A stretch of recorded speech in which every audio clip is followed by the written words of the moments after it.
बिस्मिल्लाहिर्रहमानिर्रहीम। Dear students, अस्सलाम वालेकुम।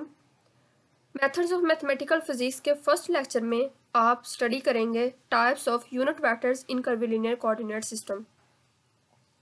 फर्स्ट लेक्चर में इसको क्यों कह रही हूँ, क्योंकि ये ऑनलाइन लेक्चर जो है आपके अभी स्टार्ट हुए, उनका ये फर्स्ट लेक्चर है। इससे प्रीवियस आप जो है वो कुछ कॉन्टेंट्स पढ़ चुके हैं, तो ये ऑनलाइन आपका फर्स्ट लेक्चर है, इसलिए मैंने इसको फर्स्ट लेक्चर का नेम दिया है। और आज के लेक्चर में आपने स्टडी करना है types of unit vectors in curvilinear coordinate system. उससे भी पहले आप जो है वो एक छोटा सा पॉइंट है जो कि मॉर्निंग वाले जो स्टूडेंट्स हैं उन्होंने कर लिया था, लेकिन इवनिंग के स्टूडेंट्स का वो लास्ट लेक्चर में स्किप हो गया था, तो उसको जो है वो देख लें और उसके बाद फिर जो है आप टाइप्स ऑफ यूनिट वेक्टर्स को फर्दर स्टडी करेंगे। पॉइंट था, जैसे कि आप जानते हैं कि हमने कर्विलिनियर कोऑर्डिनेट को जो है ब्रीफली स्टडी करना था, और उसी के अंदर एक मैंने जैकोबियन डिटर्मिनेंट को इंट्रोड्यूस करवाया था कि आपने एक पॉइंट u1 u2 u3 जो कि आपके पास कर्विलिनियर कोऑर्डिनेट्स थे, उनको आप जो है स्पेस के अंदर या XYZ कोऑर्डिनेट कार्टेशियन कोऑर्डिनेट के अंदर किस तरह से रिप्रेजेंट कर सकते हैं।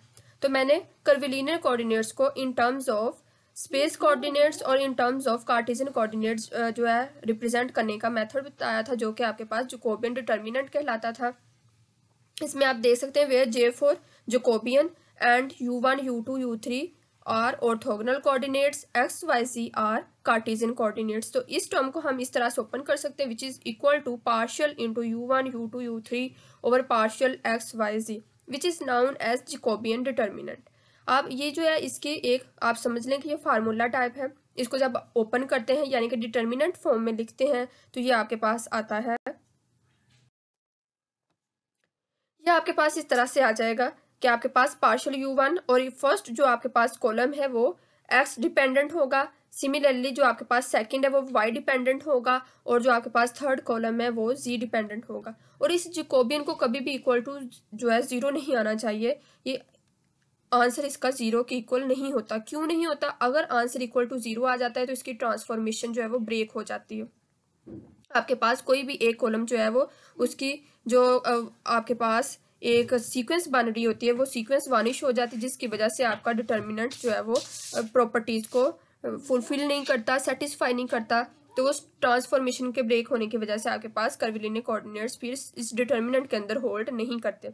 तो ये मैंने कहा है कभी भी इक्वल टू जीरो नहीं हो सकता। उसके लिए आप देख लें, मैंने यहाँ पे लिखा है क्या रीजन है, because if j is equal to zero, अगर ये इक्वल टू जीरो आ जाता है देन इट्स मीन इनमें से कोई भी एक कॉलम ये वाला या ये वाला विल बी कोप्लेनर, जिसकी वजह से वो सेम प्लेन में आ जाएंगे, तो वो कॉलम आपके पास वनिश हो जाएगा, जिसकी वजह से transformation of curvilinear coordinate system will break, तो वो आपके पास फिर जैकोबियन होल्ड नहीं करेगा। तो इसी तरह से अब आपकी एक असाइनमेंट है, आपने क्या करना है, मैंने क्या किया है, ऑर्थोगोनल कर्विलिनियर को in terms of Cartesian coordinates express किया है। आपकी असाइनमेंट ये है कि आपने जो है ये आपके पास यहाँ पे u1 और u2 u3 इनकी जगह पे आपने XYZ लेने हैं और उनको इन टर्म्स ऑफ कर्विलिनियर कोऑर्डिनेट्स आपने एक्सप्रेस करना है, यानी कि यहाँ पे partial x partial y partial z आ जाएगा, और बाकी इधर partial u1 and partial u1। Similarly जहाँ जहाँ पर u1 है आप वहाँ पे क्या कर देंगे, x कर देंगे, जहाँ पे u2 है वहाँ पे y कर देंगे, और जहाँ पे u3 है वहाँ पे z कर देंगे।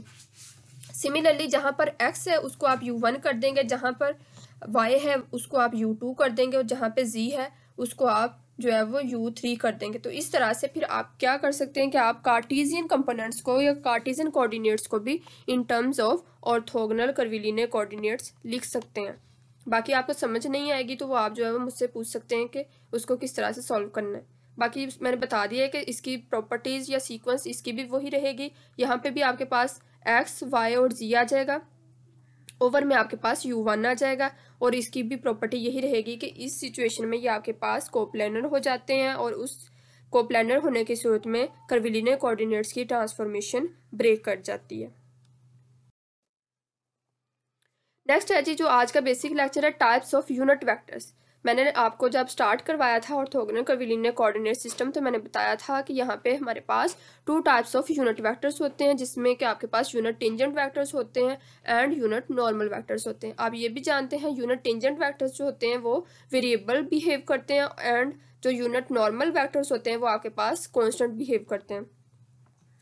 यूनिट टेंजेंट वेक्टर्स जहाँ पर भी लिखे होंगे आप उनको इस फॉर्म में इनको एक्सप्रेस करेंगे, यानी कि स्मॉल लेटर्स के अंदर आपके पास E1, E2, E3 3 unit tangent vectors होंगे। Here these are unit vectors that are tangent to the curves. ये आपके पास यूनिट टेंजेंट वेक्टर है और ये किस पे टेंजेंट होंगे, पर्टिकुलर कर्व्स के ऊपर। कर्व्स की भी मैंने डायग्राम आपको लास्ट टाइम भी करवाई थी, नेक्स्ट स्लाइड में भी आ रही है। तो वो कर्व्स आपके पास जो होंगी उनके ऊपर जो टेंजेंट होंगे उनको हम कहते हैं यूनिट टेंजेंट वेक्टर्स। अब what is unit normal vectors? Unit normal vectors always expressed with capital letters E1, E2, E3। These are unit vectors. They are at right angle to the planes या curves. ये है unit tangent vector, ये tangent होंगे curves के ऊपर, और ये जो है ये नॉर्मल होंगे या राइट एंगल होंगे उस पर्टिकुलर प्लेन या कर्व के ऊपर। डायग्राम में देखेंगे तो मजीद क्लियर हो जाएगा। डायग्राम देख लें, यहाँ पे आपने 3 कोऑर्डिनेट सिस्टम लिया है x, y एंड z। उनका जो इंटरसेक्शन पॉइंट है या जो स्टार्टिंग पॉइंट है ओरिजिन O रिप्रेजेंट कर रहा है। अब इस सिस्टम के अंदर मैंने जो है 3 कर्व्स ली हैं, C1, C2 एंड C3। मैंने आपको जो है लास्ट लेक्चर में बताया था कि इन कर्व्स का जो इंटरसेक्शन पॉइंट है वो आपके पास जो उसकी ऑपोजिट कर्व होगा उसका वो ऑर्थोगोनल पॉइंट कहलाएगा। तो यहाँ पे देख लें, ये है आपके पास U1 एंड U2, इसका इंटरसेक्शन पॉइंट आपके पास U3 कहलाएगा। ये आपके पास नजर आ रहा है, U3 is equal to C3 for that curve और for that where C1, C2, C3 are constants. Again repeat कर रही हूँ, U1, U2 का जो इंटरसेक्शन पॉइंट है आपके पास वो U3 कर्व का जो है ऑर्थोगोनल या कर्विलिनियर पॉइंट कहलाएगा। सिमिलरली U2 एंड U3 का इंटरसेक्शन पॉइंट आपके पास U1 का जो है वो कर्विलिनियर पॉइंट कहलाएगा, एंड U3 और U1 का इंटरसेक्शन पॉइंट आपके पास U2 का कर्विलिनियर पॉइंट कहलाएगा। अब जो यहाँ पे आपको ये नज़र आ रही हैं जो ग्रीन किया हुआ है और ये जो मैंने रेड आपको यहाँ पे रिप्रेजेंट की हुई हैं लाइंस, यहाँ पे बताने का मकसद ये है कि ये unit normal vectors and unit tangent vectors को रिप्रेजेंट कर रहे हैं। ये जो ग्रीन लाइंस हैं ये आपके पास हैं यूनिट टेंजेंट वेक्टर्स। अब क्या कहा था, यूनिट टेंजेंट वेक्टर्स क्या होते हैं? वो टेंजेंट होते हैं किसी पर्टिकुलर पॉइंट के ऊपर उस कर्व के लिए। अब जैसे कि ये कर्व है, ये मैंने पॉइंट एक खुद से ही ले लिया, आप इसके किसी भी पॉइंट पे ले सकते हैं। इस U1 की जो ऊपर आपके पास होगा टेंजेंट लाइन या टेंजेंट यूनिट वेक्टर, वो आपके पास टेंजेंट यूनिट वेक्टर कहलाएगा। इस कर्व U1 के ऊपर किसी भी पॉइंट के ऊपर जो टेंजेंट लाइन होगी वो आपके पास टेंजेंट यूनिट वेक्टर कहलाएगा। सिमिलरली U2 के इस कर्व के ऊपर किसी भी पॉइंट पे जो टेंजेंट लाइन होगी वो उसका यूनिट टेंजेंट वेक्टर कहलाएगा। एंड सिमिलरली U3 के लिए भी ये इधर को बना लें या इधर को U3 की जो है वो टेंजेंट बना लें, ये U3 पर टेंजेंट होना चाहिए। तो इस लाइन के ऊपर जो भी आपके पास टेंजेंट लाइन होगी वो इसका यूनिट टेंजेंट वेक्टर कहलाएगा। क्योंकि हमने डेफिनेशन में बताया कि unit tangent vectors are tangent on the particular point for that curve, कि जो भी कर्व यूज करें U1, U2, U3 तो उसके किसी पर्टिकुलर पॉइंट के ऊपर टेंजेंट होना चाहिए। अब यूनिट नॉर्मल वेक्टर्स क्या है? यूनिट नॉर्मल वेक्टर्स उस पर्टिकुलर प्लेन के ऊपर जो है नॉर्मल होंगे। तो इस प्लेन का जो नॉर्मल है ये आपके पास U3 थी, तो इसका हम इसको E3 का जो है यूनिट नॉर्मल वेक्टर कह सकते हैं।